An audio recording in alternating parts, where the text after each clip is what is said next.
હાલો, નમસ્કાર, જય હિન્દ, જય ભારત, વંદે માતરમ. હું તમારો દોસ્ત લઈને આવી ગયો છું ભાઈ જીસીઆરટીના એવા પ્રશ્નો કે જે ક્રીમ છે અને જે તમને આવનારી તમામ સ્પર્ધાત્મક પરીક્ષામાં પૂછાશે. તો ચાલો વાલા મિત્રો, શરૂઆત કરીએ ખોટો સમય બરબાદ કર્યા વગર.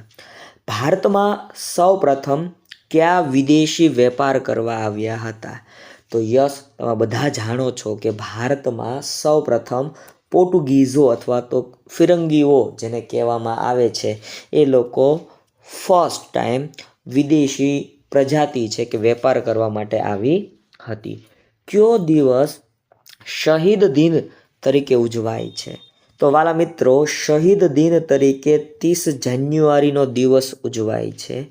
જો 30 જાન્યુઆરી ન હોય, કારણ કે 30 જાન્યુઆરી 1948 તમને ખબર હશે ભાઈ, 30 જાન્યુઆરીના રોજ ગાંધીજીને ભાઈ નથુરામ ગોડસે દ્વારા ગોળી મારીને હત્યા કરવામાં આવી. જો એ ન હોય તો 23 માર્ચનો ઓપ્શન પણ હશે. આ દિવસે 3 મહાન સપૂતોને ફાંસી આપવામાં આવી, એટલા માટે બેમાંથી એક સાચો જવાબ શહીદ દિન તરીકે માન્ય રહે છે. અંગ્રેજોએ ભારતમાં કેટલા વર્ષો સુધી શાસન કર્યું? તો આમ તો 200 વર્ષ સુધી ભાઈ શાસન કર્યું એવું માનવામાં આવે છે, અને છે પણ ખરા. એમાં તમે જાણો છો, તમે જોયું છે, ઇતિહાસને તમે વાંચ્યો છે, એટલા માટે આવું કહું છું. વાલા મિત્રો, વિડીયો ગમતો હોય તો એક લાઈક કરજો, શેર કરજો, કમેન્ટ સેક્શનમાં કમેન્ટ કરજો. ચોથો પ્રશ્ન આપણે પહોંચી ચૂક્યા છીએ. આપણા દેશને આઝાદી ક્યારે મળી? તો 15મી ઓગસ્ટ 1947. 15મી ઓગસ્ટ 1947ના રોજ ભારત દેશને આઝાદી મળી. બારડોલી સત્યાગ્રહ પહેલાં તો ક્યારે થયો? 1928માં થયો. બારડોલી સત્યાગ્રહથી સરદારનું બિરુદ મળ્યું, પણ કોને? વલ્લભભાઈને. સરદાર વલ્લભભાઈ પટેલ તરીકે જેઓ પ્રખ્યાત બન્યા, એ બારડોલી ભાઈ 1928માં જેનો સત્યાગ્રહ થયો હતો. મેઘરજ ગામમાં અંગ્રેજોએ બનાવેલું બાવલું તોડી નાખનાર યુવાન કોણ હતો? તો ભાઈ મેઘરજ નામના ગામમાં અંગ્રેજો દ્વારા બનાવવામાં આવેલું એક પૂતળું, જેને બાવલું કહેવામાં આવે, એને તોડી નાખનાર પૂનમચંદ પંડ્યા હતો. કોણ હતો ભાઈ? પૂનમચંદ પંડ્યા નામનો એક યુવાન હતો, ખાસ યાદ રાખજો ભાઈ. વલ્લભભાઈ પટેલનો જન્મ ક્યાં થયો હતો? તો ભાઈ સરદાર વલ્લભભાઈ પટેલની વાત કરીએ તો સરદાર વલ્લભભાઈ પટેલનો જન્મ નડિયાદમાં થયો હતો. ક્યાં થયો હતો ભાઈ? નડિયાદમાં સરદાર વલ્લભભાઈ પટેલનો જન્મ થયો હતો. મિત્રો, સવાલ તમને આવો પૂછે, સરદાર વલ્લભભાઈ પટેલનું વતન કરમચંદ છે ભાઈ, કરમચંદ છે, એ પણ યાદ રાખજો ભાઈ. એમનો જન્મ ભલે નડિયાદમાં થયો હોય, પણ એમનું વતન, બરાબર, એમનું વતન કરમચંદ છે. આ બે સવાલો પૂછાઈ ગયેલા છે અને વારંવાર પૂછવામાં પણ આવે છે તમને કન્ફ્યુઝ કરવા માટે ભાઈ. ઓકે, અંદમાનમાં કાળા પાણીની સજા પામનાર ક્રાંતિવીર કોણ હતા? તો વીર સાવરકર તરીકે તમે જેને ઓળખો છો તેઓ અંદમાન નિકોબારમાં કાળા પાણીની સજા પામનાર એક ક્રાંતિવીર હતા, મહાન ક્રાંતિવીર હતા. આમ તો એમ કહેવું પણ ઘટે વાલા મિત્રો. અને હા, વિડીયો ગમતો હોય તો ફરી વાર હું એકને એક વાત કહેતો જાઉં છું કે વિડીયોને એક લાઈક કરી દેજો, શેર કરી દેજો, કમેન્ટ સેક્શનમાં કમેન્ટ કરી દેજો. ગુજરાતમાં રેલવેની શરૂઆત ક્યારે અને ક્યાં થઈ હતી? તો ગુજરાતમાં ઉત્તરાયણથી લઈને અંકલેશ્વર વચ્ચે 1855માં ભાઈ રેલવેની શરૂઆત થઈ હતી. વૃક્ષના છાલ ઉપર પ્રાચીન સમયમાં ગ્રંથો લખાતા તે કયા નામે ઓળખાય છે? તો ભાઈ વૃક્ષના છાલ ઉપર, વૃક્ષની છાલ ઉપર જે ગ્રંથો લખવામાં આવે એને ભોજપત્રના નામથી ઓળખવામાં આવે છે. કયા પત્રો તરીકે ઓળખવામાં આવે ભાઈ? ભોજપત્ર તરીકે ઓળખવામાં આવે ભાઈ, બરાબર, ખાસ યાદ રાખજો. કઈ પદ્ધતિથી પુરાતાત્વિક અવશેષોનો ચોક્કસ ચોક્કસ સમય જાણી શકાય છે? તો ભાઈ કાર્બન ડેટિંગ પદ્ધતિ C14 એ પણ કહી દઉં, C14થી ભાઈ કોઈ પણ વસ્તુનો પુરાતાત્વિક અવશેષ જાણી શકાય છે. પકવેલી માટીને શું કહેવામાં આવે? પકવેલી માટીને ટેરાકોટાના નામે ઓળખવામાં આવે, ટેરાકોટા કહેવામાં આવે. તાડપત્રો અને ભોજપત્રો પરનું લખાણ મોટે ભાગે કઈ લિપિમાં હોય છે? તો યસ, તાડપત્રો અને ભોજપત્રો પરનું લખાણ મોટે ભાગે વાલા મિત્રો પાંડુલિપિમાં. કઈ લિપિમાં જોવા મળે? પાંડુલિપિમાં જોવા મળે છે. પશ્ચિમ અને દક્ષિણ દિશા વચ્ચેની દિશા કયા નામે ઓળખાય છે? તો નૈઋત્યની દિશા. બરાબર મિત્રો, અહીંયા તમને ખબર છે કે અહીંયા ઉત્તર આવે, અહીંયા દક્ષિણ આવે, બરાબર, અહીંયા પૂર્વ આવે અને અહીંયા પશ્ચિમ દિશા આવે. તો ભાઈ પશ્ચિમ અને દક્ષિણ દિશા વચ્ચેની દિશાની વાત છે ભાઈ, તો એને શું કહેવામાં આવે? નૈઋત્યની દિશા કહેવામાં આવે. અહીંયા પાકિસ્તાન છે જેને હવા નથી માતી, વાયુ છે તો વાયવ્ય દિશા કહેવામાં આવે ભાઈ, બરોબર. તો યાદ રાખજો, નૈઋત્ય, વાયવ્ય. તો અહીંયા અને અહીંયા કઈ કઈ દિશાઓ આવે? કોમેન્ટ સેક્શનમાં કોમેન્ટ કરો તો વાલા મિત્રો. આગળ વધીએ. નાટોમોનું પૂરું નામ પૂછ્યું છે ભાઈ. નાટોમોનું પૂરું નામ છે National Atlas and Thematic Map Organisation. National Atlas and Thematic Map Organisation. આ નાટોમો સંસ્થા ક્યાં આવેલી છે? તો મિત્રો આ સવાલ પણ પૂછાઈ ચૂકેલો છે. આ નાટોમો સંસ્થા છે એ કોલકાતા, પશ્ચિમ બંગાળમાં આવેલ છે. ક્યાં આવેલ છે? પશ્ચિમ બંગાળમાં આવેલ છે. ભારતમાં નકશાઓનું નિર્માણ કઈ સંસ્થા કરે છે? ભારતમાં નકશાઓનું નિર્માણ આ નાટોમો સંસ્થા દ્વારા જ થાય છે, યાદ રાખજો. ગુજરાતમાં કઈ જગ્યાએથી લઘુ પાષાણ યુગના પ્રાણીઓના હાડકાના ઢગલા અને દટાયેલા મૃતદેહો મળી આવેલા છે? તો ભાઈ સાબરમતી પ્રદેશનું લાંગણજ, અખાજ તેમજ મહી નદીનું અમરાપુર, બરાબર, લાંગણજ તેમજ મહી નદીનું અમરાપુર ખાતેથી ભાઈ લઘુ પાષાણ યુગના પ્રાણીઓના હાડકા અને ઢગલાઓ અને દટાયેલા મૃતદેહો મળી આવેલા છે. ખાસ યાદ રાખતા જજો વાલા મિત્રો. પ્રારંભિક એટલે શરૂઆતની વાત છે ભાઈ. પ્રારંભિક માનવ જીવનના ઓજારો અને હથિયારોની માહિતી ઉપરથી કયા યુગમાં વહેંચી શકાય છે? તો એને આદિપાષાણ યુગના ભાગમાં વહેંચી શકાય છે. આદિપાષાણ યુગ એટલે અન્ન સંગ્રાહકનો તબક્કો. મધ્ય પાષાણ યુગ, નૂતન પાષાણ યુગ. નૂતન પાષાણ યુગમાં અન્ન ઉપજાવનાર તરીકેનો તબક્કો છે. એટલે કે 3 તબક્કાઓમાં પ્રારંભિક માનવ જીવનના ઓજારો અને હથિયારોની માહિતીના આધારે કેટલા વિભાગમાં ભાઈ?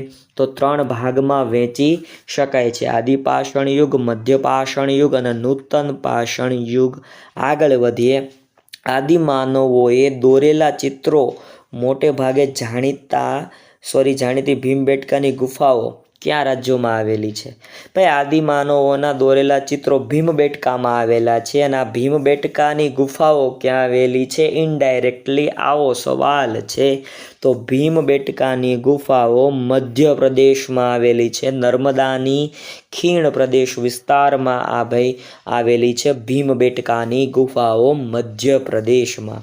પ્રારંભિક માનવ જીવનનો અન્ન સંગ્રાહક તબક્કો કયો ગણવામાં આવે છે? જેમાં અન્નનો સંગ્રહ થતો. શું થતો ભાઈ?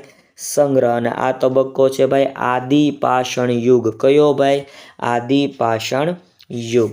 પ્રારંભિક સમયનો અન્ન ઉપજાવનાર તરીકેનો તબક્કો કયો ગણાય છે? તો ભાઈ નૂતન પાષાણ યુગના સમયમાં અન્ન ઉપજાવનાર એટલે કે ભાઈ અનાજનું ઉત્પાદન થવા લાગ્યું હતું. ભાઈ શેનું ઉત્પાદન? અનાજનું ઉત્પાદન થવા લાગ્યું હતું. પુરાતન સ્થળ એવું મેહરગઢ ક્યાં આવેલું છે? તો ભાઈ આ પુરાતન સ્થળ એવું મેહરગઢ હાલ પાકિસ્તાનમાં આવેલ છે. ક્યાં આવેલું છે ભાઈ? પાકિસ્તાનમાં આવેલું છે. કઈ જગ્યાએ મૃતકોની સાથે સામાન, અને બકરીને પણ દફનાવવામાં આવ્યા હતા. તો મેહરગઢમાં આવી ઘટના બનેલી છે ભાઈ. કઈ જગ્યાએ? મૃતકોની સાથે સામાન અને બકરીને પણ દફનાવવામાં આવ્યા હતા. તો મેહરગઢ પાકિસ્તાનમાં આ બનેલી ઘટના છે. સૌથી પહેલાં ઘઉં જવ ઉગાડવાનું અને ઘેટા બકરા પાળવાનું શરૂ થયું હશે એવું સંભવતઃ સ્થળ કયું માનવામાં આવે છે? તો એ ગઢ એટલે મેહરગઢ ભાઈ. મેહરગઢ જે ક્યાં આવેલું છે ભાઈ? પાકિસ્તાનમાં આવેલ છે. ક્યાં આવેલ છે વાલા મિત્રો? પાકિસ્તાન. પુરાતન સ્થળ મહાગઢ ક્યાં આવેલ છે? તો ભાઈ મહાગઢ ઉત્તર પ્રદેશમાં આવેલું છે. ક્યાં આવેલ છે? ફરીવાર એ મહાગઢ ક્યાં આવેલું છે? ઉત્તર પ્રદેશ યુપીમાં આવેલું છે. પુરાતન સ્થળ બુર્જ હોમ ક્યાં આવેલું છે? તો પુરાતન સ્થળ એવું બુર્જ હોમ કાશ્મીરમાં આવેલું છે.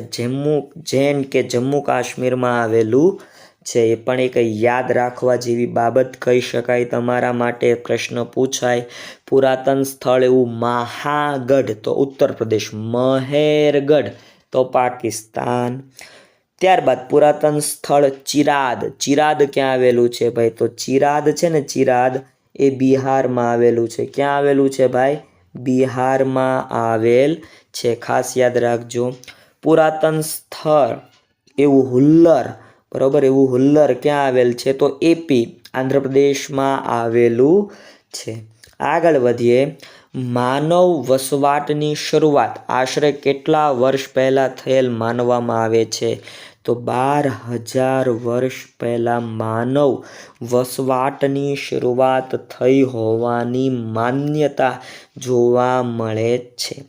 માનવ દ્વારા, મનુષ્ય દ્વારા પસંદ કરવામાં આવેલા સૌપ્રથમ પાકો ક્યાં માનવામાં આવે છે? તો ઘઉં અને જવ આ મનુષ્ય દ્વારા પસંદ કરવામાં આવેલા પાક છે ભાઈ. માનવ દ્વારા પસંદ કરવામાં આવેલ કયા પ્રાણીને પાલતુ બનાવવાનું માનવામાં આવે છે? તો ભાઈ પાલતુ પ્રાણી, સૌપ્રથમ પાલતુ પ્રાણી હોય તો કૂતરો છે ભાઈ. કયું પ્રાણી છે? કૂતરો છે. એ પણ એક યાદ રાખવું. સિંધુ સંસ્કૃતિનું પુરાતન સ્થળ દેશલપર. ફરીવાર દેશલપર ક્યાં આવેલ છે? તો મુજે કચ્છડો બારે માસ કચ્છમાં આવેલું છે ભાઈ. સિંધુ સંસ્કૃતિનું પુરાતન સ્થળ દેશલપર ક્યાં આવેલ છે? તો કચ્છમાં આવેલું છે. સિંધુ સંસ્કૃતિનું આ નગર મોટું બંદર હતું. તો ભાઈ લોથલ છે ને, લોથલ એ સિંધુ સંસ્કૃતિનું ભાઈ સૌથી મોટું બંદર હતું. શું હતું ભાઈ? બંદર હતું. એ પણ એક યાદ રાખવા જેવી બાબત કહી શકાય. લોથલ કયા જિલ્લામાં આવેલ છે? તો ભાઈ લોથલ છે ને અમદાવાદ જિલ્લામાં આવેલ છે. અમદાવાદ જિલ્લો, બરાબર. ધોળકા તાલુકો સરગવાલા ગામની નજીક આવેલું છે. ખાસ એટલે ખાસ યાદ રાખજો. ભોગાવો નદીના કાંઠે આવેલું છે. આટલી ડિટેલ તમને કહું છું અને છતાં પ્રશ્ન પૂછાય, તમને ન આવડે તો વાંક તમારો છે. If you want to shine like the sun then you want to burn like the sun. अगर आप उस सूरज की तरह चमकना चाहते हो तो उस सूरज की तरह जलना भी सीखो. તો આ ડૉક્ટર એપીજે અબ્દુલ કલામનું વાક્ય તમારા જીવનમાં સાર્થક કરજો. વિડીયો ગમતો હોય તો એક લાઈક કરજો, શેર કરજો. આગળ વધીએ. ક્યાંથી 14 વખારોવાળા વિશાળ મકાનના અવશેષો મળી આવ્યા છે? તો ભાઈ સિંધુ ખીણની સંસ્કૃતિનું જે લોથલ બંદર છે, બરાબર, એ લોથલ બંદરમાંથી ભાઈ લોથલ બંદરની નજીકથી 14 વખારવાળા મકાનો મળી આવ્યા છે. વિશાળ એવું જાહેર સ્નાનાગારના અવશેષો ક્યાંથી મળી આવ્યા? તો મોહેન્જો-દાડોમાંથી ભાઈ વિશાળ એવું સ્નાનાગરના ભાઈ અવશેષો મળી આવ્યા છે. હડપ્પન સંસ્કૃતિનું કાલીબંગન કયા રાજ્યમાં આવેલ છે? તો ભાઈ હડપ્પન સંસ્કૃતિનું કાલીબંગન રાજસ્થાન રાજ્યમાં આવેલું છે. ક્યાં આવેલું છે ભાઈ? રાજસ્થાનમાં આવેલું છે. સૌરાષ્ટ્રમાં લીંબડી પાસે કયું પ્રાચીન નગર મળી આવ્યું છે? તો સૌરાષ્ટ્રમાં રંગપુર ખાતે ભાઈ પ્રાચીન નગર મળી આવ્યું છે ભાઈ રંગપુર સુરેન્દ્રનગર, બરાબર. અત્યારે બરવાળા બોટાદ આવું લેટેસ્ટ એનું લોકેશન છે. પણ સૌરાષ્ટ્રમાં લીંબડી પાસે કયું પ્રાચીન નગર મળી આવ્યું, આવો સવાલ પૂછાય તો રંગપુર સુરેન્દ્રનગર ખાસ યાદ રાખજો. ગોંડલ પાસે સિંધુ ખીણની સંસ્કૃતિનું કયું સ્થળ આવેલું છે ભાઈ? ફરીવાર, ગોંડલ પાસે સિંધુ ખીણની સંસ્કૃતિનું કયું સ્થળ આવેલું છે? તો રોજડી આવેલું છે ભાઈ. અને રોજડી ક્યાં આવેલું છે? તો રાજકોટ મુકામે આવેલું છે, કારણ કે ગોંડલ રાજકોટ મુકામે છે એટલા માટે. ધોળાવીરા નામનું નગર ક્યાં આવેલું છે? તો ધોળાવીરા કચ્છ ખાતે આવેલું છે ભાઈ. ધોળાવીરા નામનું નગર ક્યાં આવેલું છે? તો કચ્છડો બારેમાસ કચ્છ ખાતે આવેલું છે. હડપ્પન સંસ્કૃતિની લિપિની અંદર કેટલા ચિહ્નો છે? તો ભાઈ 26 જેટલા ચિહ્નો મળી આવ્યા છે. કેટલા ચિહ્નો મળી આવ્યા છે ભાઈ? 26 જેટલા ચિહ્નો મળી આવ્યા છે. ઉત્ખનન એટલે કે ખોદકામ કરતાં મળી આવેલી વસ્તુઓ એટલે શું? જેને અવશેષો કહેવાય. શું કહેવાય ભાઈ? અવશેષો તરીકે જેને ઓળખવામાં આવે છે. ખોદકામ દરમિયાન મહત્ત્વના નગરો મોટે ભાગે કઈ નદીની ખીણમાં વિસ્તરેલા છે, તેમજ તેને કયા નામથી ઓળખવામાં આવે છે? તો યાદ રાખજો, એને સિંધુ નદીની ખીણમાં વિસ્તરેલા હોવાથી જ તેને સિંધુ ખીણની સંસ્કૃતિના અથવા તો હડપ્પન સંસ્કૃતિથી એને ઓળખવામાં આવે છે. નદી પૂછાય તો સિંધુ નદી, અથવા એનું નામ પૂછાય તો સિંધુ ખીણની સંસ્કૃતિના નગરો અથવા હડપ્પન સંસ્કૃતિના નગરો, આવું પણ એને નામ આપેલું છે. હડપ્પા સંસ્કૃતિના સમયમાં મળી આવેલા મકાનોના દરવાજા મુખ્ય રસ્તાની બદલે કઈ જગ્યાએ ખુલતા? તો નાની નાની શેરીઓમાં ખુલતા ભાઈ. હડપ્પા સંસ્કૃતિના સમયના મળી આવેલા મકાનોના દરવાજાઓની વાત છે, જે મુખ્ય રસ્તાને બદલે નાની શેરીઓમાં ખુલતા હતા. સિંધુ ખીણની સંસ્કૃતિની સૌથી મહત્ત્વની યોજના કઈ હતી અને તે અન્ય કયા નામે ઓળખાતી હતી? તો ભાઈ એ હતી ભૂગર્ભ ગટર યોજના, જેને મોરીના નામથી ઓળખવામાં આવતું. શું નામ આપેલું હતું? મોરીના નામથી જેને ઓળખવામાં આવે છે. એ પણ એક યાદ રાખજો. અને ફરી વાર વિડીયો ગમે તો લાઈક કરો, શેર કરો, કમેન્ટ સેક્શનમાં કમેન્ટ કરો. ખેડેલા ખેતરના અવશેષો ક્યાંથી મળ્યા છે? તો ખેડેલા ખેતરના અવશેષો હરિયાણા અને રાજસ્થાનમાંથી મળી આવેલા છે. નહેરોના અવશેષો ક્યાંથી મળ્યા છે? નહેરોના અવશેષો અફઘાનિસ્તાનમાંથી મળેલા છે. ક્યાંથી મળેલા છે ભાઈ? અફઘાનિસ્તાનમાંથી મળેલા છે. પ્રાચીન સમયમાં જે જગ્યાએ સભા ભરાતી તે જગ્યા કયા નામે ઓળખાતી? તો ભાઈ એને સંસ્થાગારના નામથી ઓળખવામાં આવતું. શું નામ આપવામાં આવેલું છે ભાઈ? સંસ્થાગારનું નામ આપવામાં આવેલું છે. પ્રાચીન સમયમાં કયું ગણરાજ્ય જાણીતું હતું? તો વજ્જી સંઘનું ગણરાજ્ય ભાઈ. વજ્જી સંઘનું ગણરાજ્ય ખૂબ જ પ્રાચીન સમયમાં જાણીતું એક ગણરાજ્ય હતું.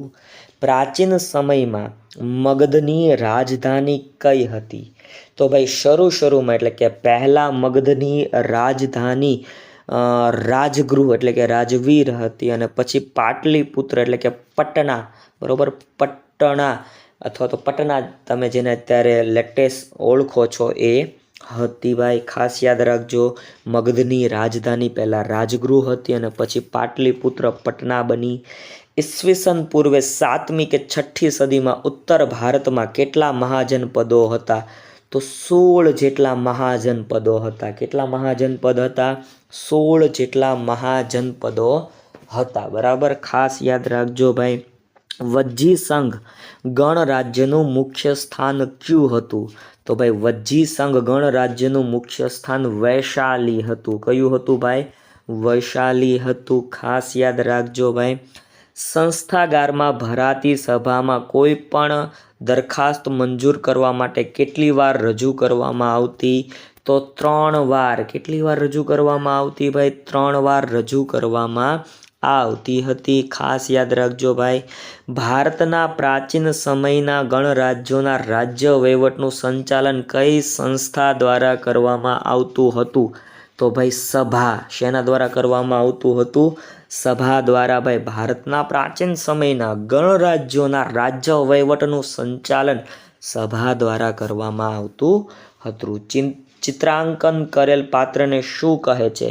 જેના ઉપર ચિત્રકામ કરવામાં આવ્યું હોય એ પાત્રને ઘૂસર પાત્ર કહેવામાં આવે છે. ભાઈ શું કહેવાય? ઘૂસર પાત્ર. પહેલાંના સમયમાં માણસના વસવાટનું ક્ષેત્ર કે સ્થાનને શું કહેવાય? તો એને જનપદ કહેવાય. શું કહેવાય? જનપદ કહે છે. ભાઈ પહેલાંના સમયમાં માણસના વસવાટનું ક્ષેત્ર એટલે જનપદ. ભાઈ ખાસ યાદ રાખજો. અશોકનો શિલાલેખ. અશોકના શિલાલેખની વાત છે ભાઈ. વારંવાર તમને આવો સવાલ પૂછાશે. અશોકનો શિલાલેખ ગુજરાતના ક્યાં જોવા મળે છે? ગુજરાતમાં ક્યાં જોવા મળે છે? તો જૂનાગઢ જિલ્લામાં ગિરનારની તળેટીમાં. ગિરનાર એટલે કે ભવનાથની તળેટી આવું પણ કે તો પણ તમારો જવાબ સાચો પડવો જોઈએ. અશોકનો શિલાલેખ ત્યાં જોવા મળે છે. સમ્રાટ અશોકના પિતાનું નામ જણાવો. તો સમ્રાટ અશોકના પિતાનું નામ બિંદુસાર હતું. શું હતું ભાઈ? બિંદુસાર હતું. અશોકે એટલે કે સમ્રાટ અશોકની વાત છે ભાઈ. સમ્રાટ અશોકે ધર્મના પ્રચાર અને પ્રસાર માટે કોને? સિલોન મોકલ્યા હતા. તો પહેલાં તો સિલોન એટલે શ્રીલંકા, એ પણ યાદ રાખજો. ભાઈ એને એક પુત્ર હતો. પુત્રનું નામ છે મહેન્દ્ર. એમને અને એક પુત્રી હતી, એનું નામ છે સંઘમિત્રા. એમને આ બંનેને ભાઈ સિલોન ખાતે એટલે કે શ્રીલંકા ખાતે શેના પ્રચાર માટે? તો બૌદ્ધ ધર્મના પ્રચાર માટે ભાઈ મોકલ્યા હતા. આવો સવાલ પૂછાઈ ગયો છે આવનારી સ્પર્ધાત્મક પરીક્ષામાં. આમાંથી તમને ઘણા બધા પ્રશ્નો કોપી ટુ કોપી પૂછાય એટલા માટે વન લાઇનર ટાઈપ તમારી સામે રજૂ કર્યા છે. વિડીયો થોડોક લાંબો છે પણ છતાં વિડીયો સંપૂર્ણ જોવો ભાઈ. એક વિડીયોને લાઇક આપી દેવી, કમેન્ટ સેક્શનમાં કમેન્ટ કરવું અને શેર પણ કરવું. પ્રાચીન સમયમાં ઓરિસ્સા કયા નામે ઓળખાતું હતું? તો પ્રાચીન સમયમાં ઓરિસ્સા કલિંગના નામે ઓળખાતું હતું. કયા નામે ભાઈ? કલિંગના નામે ઓળખાતું હતું. સમ્રાટ અશોક કયા બૌદ્ધ સાધુના ઉપદેશક બન્યા હતા? તો ભાઈ સમ્રાટ અશોક ઉપગુપ્તના ઉપદેશક બન્યા હતા. કોના ભાઈ? ઉપગુપ્તના ઉપદેશક બન્યા હતા. એટલે કે ભાઈ ઉપગુપ્તના કહેવાથી સમ્રાટ અશોકે ભાઈ બૌદ્ધ ધર્મ ધારણ કરી લીધો હતો. આવો પણ સવાલ તમને ફેરવીને પૂછે. મૌર્ય સામ્રાજ્યની રાજધાની કઈ હતી? તો ભાઈ મૌર્ય સામ્રાજ્યની રાજધાની પાટલીપુત્ર હતી. કઈ હતી? પાટલીપુત્ર એ મૌર્ય સામ્રાજ્યની રાજધાની હતી. ચંદ્રગુપ્ત મૌર્યને મગધ સામ્રાજ્યની સ્થાપના માટે કોણે મદદ કરી હતી? તો ભાઈ ચંદ્રગુપ્ત મૌર્યને ધનાનંદને હરાવવામાં, ધનાનંદ નામના રાજાને હરાવવામાં, નંદ વંશનો જે છેલ્લો શાસક છે ધનાનંદ, એને હરાવવામાં ચાણક્યએ મદદ કરી હતી. એટલે ચંદ્રગુપ્ત મૌર્યને મગધ સામ્રાજ્યની સ્થાપના માટે કોણે મદદ કરી હતી? તો ચાણક્ય. ચાણક્યનું બીજું નામ એટલે ભાઈ કૌટિલ્ય તરીકે તમે જેને ઓળખો છો એની વાત છે ભાઈ. ત્યારબાદ અજંતાની ગુફા કયા સમયમાં બનાવવામાં આવી હતી? તો ભાઈ અજંતાની ગુફાઓ ગુપ્ત સમયમાં, ગુપ્ત યુગમાં, ગુપ્ત સામ્રાજ્યમાં બનાવવામાં આવી હતી. આવો કોઈ પણ પ્રશ્ન પૂછાય તમને જવાબ આવડતો હોવો જોઈએ. ભારતની રાજ્ય મુદ્રા ક્યાંના સિંહ સ્તંભની પ્રતિકૃતિ છે? તો ભારતના રાજ્ય મુદ્રા એ છે ભાઈ સારનાથ, ઉત્તર પ્રદેશ યુપીમાં આવેલ સારનાથની ભાઈ સિંહ સ્તંભની પ્રતિકૃતિ છે. ખાસ યાદ રાખજો. કયા યુદ્ધ બાદ સમ્રાટ અશોકનું હૃદય પરિવર્તન થયું? તો કલિંગના યુદ્ધ બાદ ભાઈ. કલિંગના યુદ્ધ બાદ સમ્રાટ અશોક ભાઈ, અશોકનું શું થયું ભાઈ? હૃદય પરિવર્તન થયું. કોના સાથે યુદ્ધ થયું હતું એ તમે જાણો છો. કલિંગનું યુદ્ધ થયું હતું. કલિંગ એટલે ભાઈ હાલનું આપણું ઓરિસ્સા અથવા ઓડિસ્સા તમે જેને કહો છો એ, બરાબર. ત્યાં ભયંકર યુદ્ધ થયું અને અશોકને એમ થયું કે ભાઈ આ ખોટું થયું છે, હવે હું યુદ્ધ નહીં કરું. અને પછી ભાઈ એ ઉપગુપ્તના કહેવાથી અશોક બૌદ્ધ ધર્મને ધારણ કરી લે છે. 2000 વર્ષ પહેલાં દક્ષિણ ભારતમાં કયા વંશોના શાસનો હતા? તો સાતવાહન વંશ, ચોલ વંશ, ચેર વંશ અને પાંડ્ય વંશ. આટલા લોકોના મતલબ કે આટલા વંશોના શાસન દક્ષિણ ભારતમાં જોવા મળતા હતા. મૌર્ય સામ્રાજ્યના પતન પછી ભારતમાં કયા સામ્રાજ્યનો ઉદય થયો? તો યવન એટલે કે ગ્રીક લોકોનો, ગ્રીક રાજાઓનો અને મધ્ય એશિયાના શાસકોનો ભાઈ ઉદય થયો. ગુપ્ત વંશના સ્થાપક કોણ હતા? તો શ્રીગુપ્ત હતા. ગુપ્ત વંશના સ્થાપક કોણ હતા ભાઈ? શ્રીગુપ્ત હતા. શ્રીગુપ્ત હતા, ખાસ યાદ રાખજો. ગુપ્ત સંવતની શરૂઆત કોણે કરી હતી? તો ચંદ્રગુપ્ત પ્રથમ દ્વારા થઈ હતી ભાઈ. ગુપ્ત સંવતની શરૂઆત કોના દ્વારા થઈ હતી? ચંદ્રગુપ્ત પ્રથમ દ્વારા થઈ હતી. કયા સમ્રાટે શકારીનું બિરુદ મેળવ્યું? તો ચંદ્રગુપ્ત બીજા દ્વારા ભાઈ શકારીનું બિરુદ મેળવવામાં આવ્યું ભાઈ. શકારીનું બિરુદ કોણે મેળવ્યું? તો ચંદ્રગુપ્ત બીજાએ. કોણે વિક્રમ સંવતનો આરંભ કર્યો હતો? તો ચંદ્રગુપ્ત બીજા દ્વારા જ ભાઈ. ચંદ્રગુપ્ત બીજા દ્વારા જ ભાઈ વિક્રમ સંવતનો આરંભ કરવામાં આવ્યો હતો. અમરકોશના રચિતા, બરોબર, અમરકોશ પુસ્તક છે એના રચિતા અમરસિંહ છે. કોણ છે ભાઈ? અમરસિંહ છે, ખાસ યાદ રાખજો. વરામિહિર કયા રાજાના સમકાલીન હતા? તો ચંદ્રગુપ્ત બીજો, જેને વિક્રમાદિત્ય તરીકે ઓળખવામાં આવે છે. તો વરામિહિર એ કયા રાજાના સમકાલીન હતા? ચંદ્રગુપ્ત બીજાના, વિક્રમાદિત્યના સમકાલીન માનવામાં આવે છે ભાઈ, અને હતા પણ ખરા. કાલિદાસ કયા રાજાના સમકાલીન હતા? તો કાલિદાસ પણ ચંદ્રગુપ્ત બીજો એટલે કે વિક્રમાદિત્યના સમકાલીન હતા ભાઈ. પૂછાઈ શકે એવા સવાલો કહી શકાય આ. ભારતના ઇતિહાસમાં કયો યુગ સુવર્ણ કાળ તરીકે ઓળખાય છે? તો ભારતના ઇતિહાસમાં ગુપ્ત યુગને ભાઈ સુવર્ણ કાળ, સુવર્ણ યુગ તરીકે ઓળખવામાં આવે છે. શૂન્યની શોધ કોણે કરી હતી? તો શૂન્યની શોધ આર્યભટ્ટે કરી હતી. કોણે કરી હતી વાલા મિત્રો? આર્યભટ્ટે કરી હતી. બૃહદ સંહિતાના લેખક કોણ હતા? તો વરામિહિર હતા. બૃહદ સંહિતાના લેખક કોણ હતા? વરામિહિર હતા. પ્રાચીન સમયમાં અયોધ્યા કયા નામે ઓળખાતું હતું? તો પ્રાચીન સમયમાં અયોધ્યાનું નામ હતું સાકેત. શું હતું ભાઈ? સાકેત હતું, ખાસ યાદ રાખજો.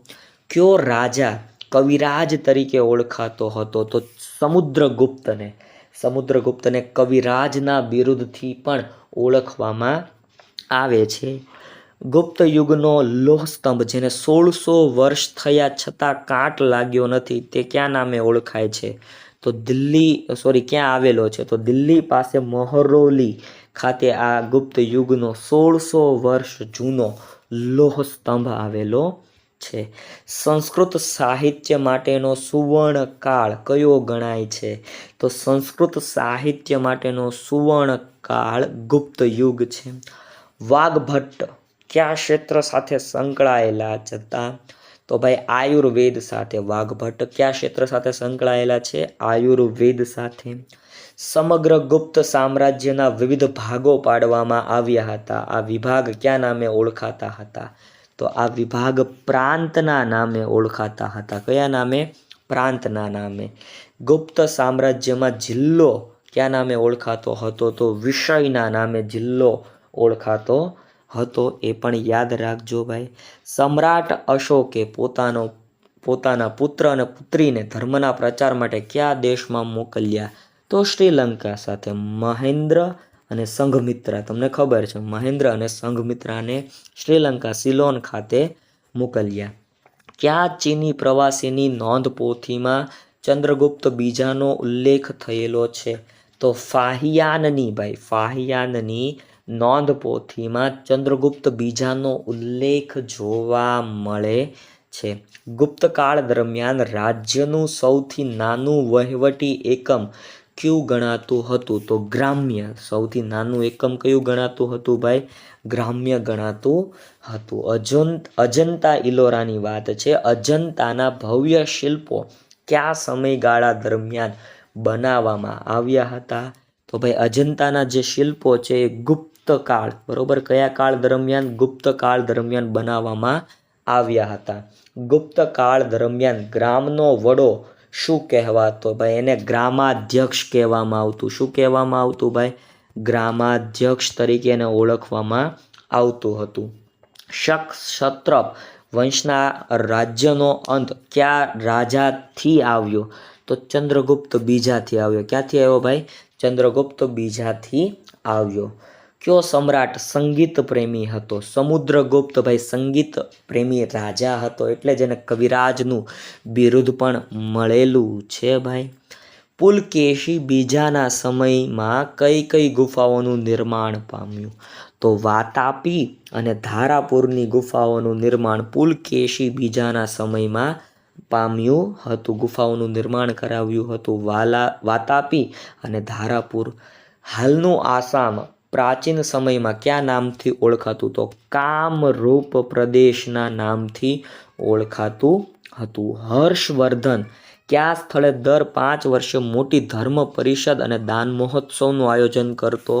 તો પ્રયાગ ખાતે. ક્યાં ભાઈ? પ્રયાગ ખાતે ભાઈ. હર્ષવર્ધન નામનો રાજા દર 5 વર્ષે મોટી ધર્મ પરિષદ અને દાનોત્સવનું આયોજન કરતો. પ્રાચીન સમયમાં ઉત્તર ગુજરાત અને દક્ષિણ ગુજરાતના પ્રદેશો કયા નામે ઓળખાતા? તો દક્ષિણ ગુજરાતનો લાટ પ્રદેશ અને ઉત્તર ગુજરાતનો ગુર્જર પ્રદેશ તરીકે ઓળખાતા હતા. રાજા હર્ષવર્ધનની દક્ષિણ ભારત તરફથી જે વિજયકૂચ હતી એ કયા રાજાએ અટકાવી હતી? તો ભાઈ રાજા હર્ષવર્ધનની દક્ષિણ ભારત તરફની વિજયકૂચ દક્ષિણ ભારતના ચાલુક્ય રાજવી એવા પુલકેશી બીજા દ્વારા ભાઈ અટકાવી દેવામાં આવી હતી. સમ્રાટ હર્ષવર્ધન દ્વારા કયા નાટકો રચાયા હતા? તો ભાઈ નાગાનંદ, રત્નાવલી, પ્રિયદર્શિકા આવા 3 નાટકો રચનાર સમ્રાટ હર્ષવર્ધન હતા. નાગાનંદ, રત્નાવલી અને પ્રિયદર્શિકા ખાસ યાદ રાખજો. કોના સમયમાં હ્યુએન ભારત આવેલા અને કેટલો સમય ભારતમાં રહેલા? તો ભાઈ હર્ષના સમયમાં, એટલે કે રાજા હર્ષવર્ધનના સમયમાં, સમ્રાટ હર્ષવર્ધનના સમયમાં ભાઈ હ્યુએન ભારતમાં આવેલા અને 15 વર્ષ ભારતમાં રહેલા. વિડીયો ગમ્યો હોય તો એક લાઈક કરી દેવી, શેર કરી દેવું અને કમેન્ટ સેક્શનમાં કમેન્ટ કરી દેવું. અને PDF જોતી હોય તો નીચે આપેલ લિંક ઉપર ક્લિક કરજો. ફરી મળીશ નવા વિડીયોમાં. ત્યાં સુધી રજા લઉં. જય હિન્દ, જય ભારત, વંદે માતરમ.